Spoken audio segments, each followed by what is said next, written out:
Hello, I'm Edna Kane Williams, Executive Vice President and Chief Diversity Officer at AARP. The time you are investing today to take the course, Becoming a More Inclusive Volunteer, is critical to our overall success. At AARP, we are working to uplift the voices and experiences of all people. As an AARP volunteer, we need your help to embed diversity into our advocacy, education, and outreach work. This training and others like it are examples of our commitment to the concepts of diversity, equity, and inclusion for the 50 plus. As we all work to fulfill AARP's mission to empower people to choose how they live as they age, we must remember that AARP's founder, Dr. Ethel Percy Andrus, saw the power of uniting diverse and inclusive voices to advocate for change. Diversity, equity, and inclusion is everyone's responsibility at AARP. Thank you for taking the time to take this training. It will help you grow your skills at becoming a more inclusive volunteer. I'm Derek Young. People also call me DY, and I am fired up because I'm going to share a concept with you today that has helped probably more people achieve success with their nonprofit volunteer activities than any other thing that I share as a consultant, as a speaker. And that is what I call strategic relationship building. Now, let me give you a little bit of the background on this concept. You know, a number of years ago, I was sitting and just sort of minding my own business, and I started thinking about the major programs I do. I do visioning sessions where I help an individual or an organization create a 3 to 5 year vision that then enables them to move forward in a more productive and effective way. Love doing those sessions. I also do traditional strategic planning, where you create the SWOT analysis, and from that you create major objectives, and then you create goals within those objectives. And I've been doing that since 1985. Actually, I always like to say this. I actually learned strategic planning from a gentleman named Dr. Tom Hainig. And I was formerly an economic research analyst at the Federal Reserve Bank in Kansas City back in the back in the 80s. Well, Dr. Hainig was, at that time, he was the senior VP of economic research, and that's how fancy folks say it, research.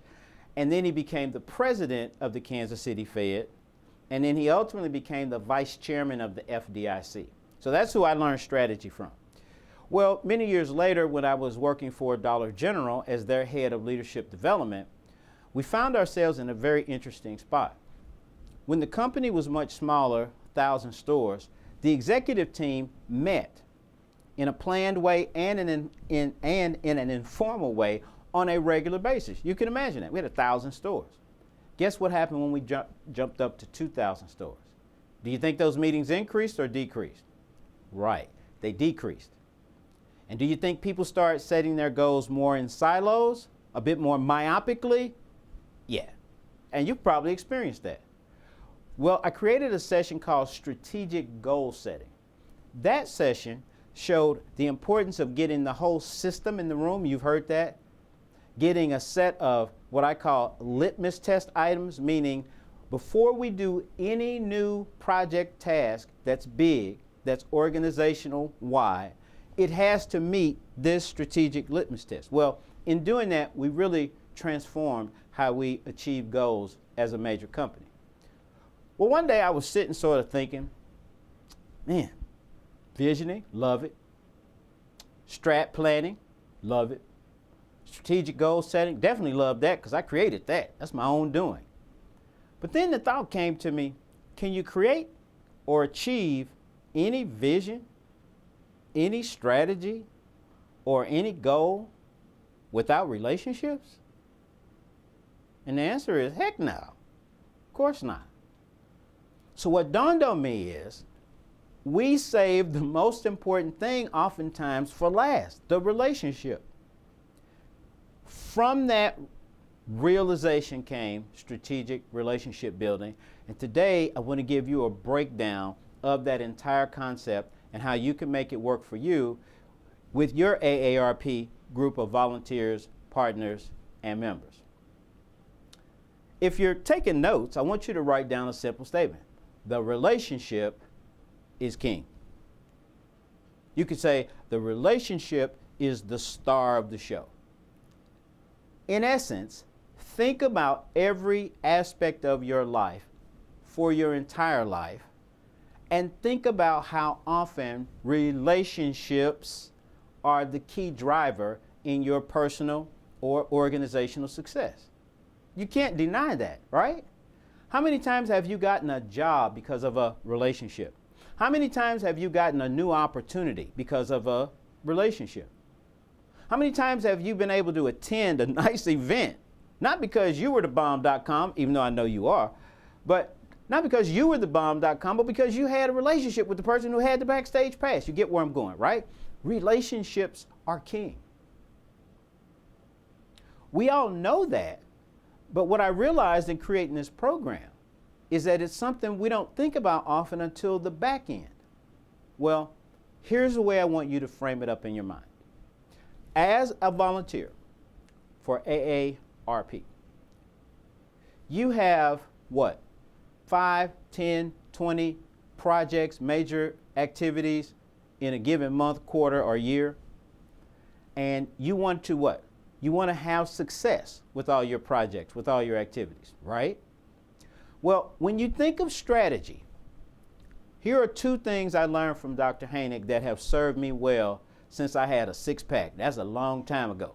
I got kind of a keg now, but that's a whole nother conversation. 2 things I learned from Dr. Hainig. He said, number 1, Derek, he said, when people think about strategy, it's interesting. Most people think about the word complex, difficulty, challenge. He said, what I want you to do is think about the word easy. In essence, if you didn't want your task, your project to be easy, you wouldn't need a strategy. In essence, he said, strategy is about cutting through the complexity, cutting through the difficulty and the challenge to make that activity, that project easy. Many of you have seen that commercial where they had the easy button. So I want you to really do some mental replacing right now. And I want you to put in your mind that I create a strategy. I'm being strategic because I want this work to be easy for me and my fellow volunteers. Here's the second thing I learned from Dr. Hainig, once again, that has served me well for 30 plus years. Dr. Hainig taught me that the key to strategy is to find the significantly relevant few things that produce the most exponential impact. I'll say that again because it's that significant. Find the significantly relevant few things that produce the most significant impact. Can I tell you who uses this to a charm, this concept? They use it in a slightly different way. That's people running for public office. People running for public office understand that once they get the office, there may be 1,000 things they have to do. But how many people can remember 1,000 things? How many people are going to pay attention to you talking about 1,000 things? So you know what they do? They say it's about education, it's about welfare, they find a few strategically relevant things to focus on. Now, strategic relationships. So what does that mean? Let's apply what we just said. So number 1, I want the relationships that are going to make this project easier. I want the significantly relevant few relationships that give me the greatest expanse of our time, of our effort. You see how that works? Now, what is it we want? Well, more often than not, there are about 4 major things we want. We want access. We want to get to that legislator. We want to get to that head of the foundation. We want to get to that director of the health department to help us communicate something that's going to help our older Americans who live in that state, that county, right? So we want access. Next, we want information. We want to know what's going on. We want the lowdown. When do we want the information? 2 days before the event pops off or 6 months ahead? Right. We want the information early so that we can be more prepared. We can be better aligned. We can be better equipped to achieve our goal in our project. Next, we want infrastructure. Sometimes that's human infrastructure. We just need some more folks, straight up people. Sometimes infrastructure means we need better technology. Sometimes infrastructure means we need better processes. And then last but not least is resources. And more often than not, resources is just straight up cash, just straight cash money. We need resources. So once again, you see how this is working? Strategic relationship building is all about identifying those relationships, strategically speaking, that will make it what? Come on, say it with me. Easier for us to get the access, information, infrastructure, and resources we need.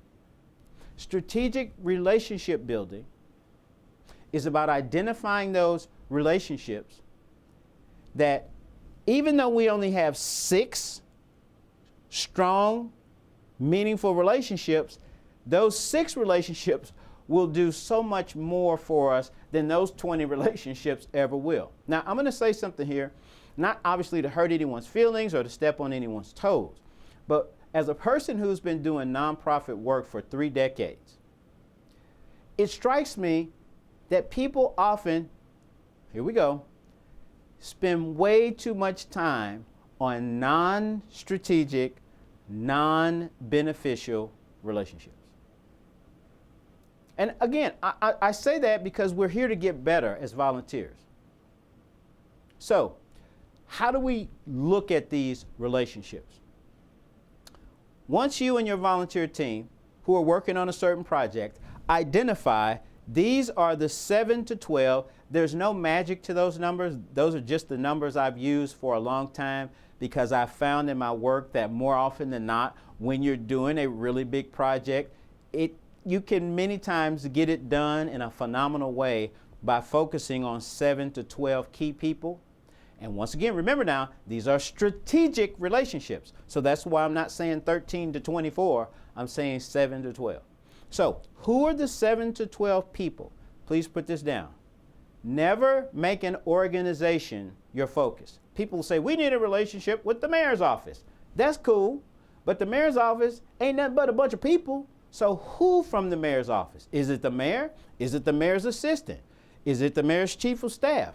Who is the most strategic relationship you should build in the mayor's office? You see the point? So again, we never focus on an organization. It's always a person. So who are those 7 to 12 people that we believe give us the best help, hope to make our tasks easier and to get all the things we need simpler? Now, the next thought is you want to ask yourself, what is the win-win-win for each relationship?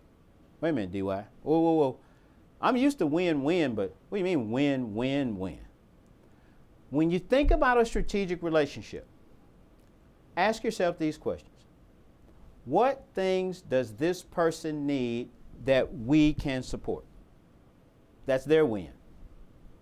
What things do we need that they could support? That's our win. And then how will our membership, how will our constituents, how will the community benefit? That's the third win. When you approach potential relationships from a win-win-win perspective, what I found is it opens your mind up to think a little bit more. Watch this. It opens your mind up to be more research-oriented in thinking about who you're going to interact with. It opens your mind up to understand that you need to reframe how you talk about things because, once again, you're looking for something that's a win in their mind and a win in your mind and a win in the community's mind. So again, that next major step is to really think about those 7 to 12 relationships and clarify from your vantage point, what do I see as the win-win-win? Because that's what you're going to be, in essence, sharing with that person.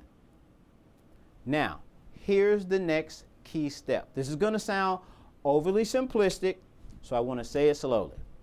The next key step is when you look at your volunteer team, whether there's 3 of you or 13 of you, You then say who from this group should build the win-win-win relationship with those 7 to 12 people.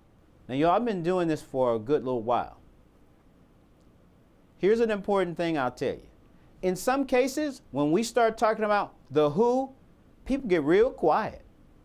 They had all kinds of ideas on who we should rate. We should get with them, get her, she's going to be great. Blah, blah. Then when we say, okay, who's going to do the work? Who's going to actually build that relationship? Crickets. Listen to me. That's actually a good thing. Because what I found in doing this with so many different groups is you want to make sure that your team will carry out the strategic relationship building plan rather than just have a plan that looks good and sounds good. I did this program with an organization, about $1 billion organization, 50 plus locations around the country, and they had a very key department in their organization, their human resources group, that had had 5 leaders in 9 years. I'm going to say that again. $1 billion company that had had 5 heads of HR in 9 years. When I did the baseline on how they were perceived in the organization, they had a 42% credibility score on a scale of 100. 42. But you can imagine why. So guess what? We applied the strategic relationship building process. We followed all the steps I just shared with you. Now I'm up to that point where we had identified the top 7 to 12 people. One of the people on that list was, sure enough, their chief information officer. They felt we've got to have a good relationship with him because of all the things he commands and oversees and helping us get things done like our benefits, you name it. But our relationship with him right now is bad. So someone spoke up and said, well, the head of HR, they're on the same level.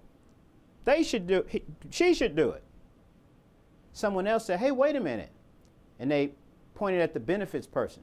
Don't you all go to Vanderbilt basketball games sometime together? Yeah. Don't your kids go to the same school? Yeah. Maybe you should build that win-win-win relationship. See how that works? They looked at themselves and said, based on our knowledge, our background, our relationships that already exist, based on our interests, based on our skills, who's the best person from our team, in your case, your volunteer team, to build that win-win-win relationship? Well, we applied that across the whole team, across all 7 to 12 people. Normally, I recommend a 2-year window because these things don't change overnight. 2 years later, when we measured their credibility again, it was at 82%. And that's the kind of effectiveness you can have in whatever city or town you're in when it comes to your AARP projects and initiatives. So again, here's the concept in short. You and I are where we are in large part because of our relationships. We have the success we have in large part because of our relationships. And that's a beautiful thing. Don't ever let anybody take that away from you. Well, if you want to be more phenomenal, if you want your AARP organization team to have greater success, what's our word? Easier success. What? More exponential success. I want you and your team, for all your major projects at a minimum, to identify the most strategic relationships you should build. Identify the win-win-win for each relationship, and be very thoughtful about who builds that relationship so you can begin to go after those win-win-win items. I really believe that as you apply strategic relationship building, it's going to blow your mind what happens.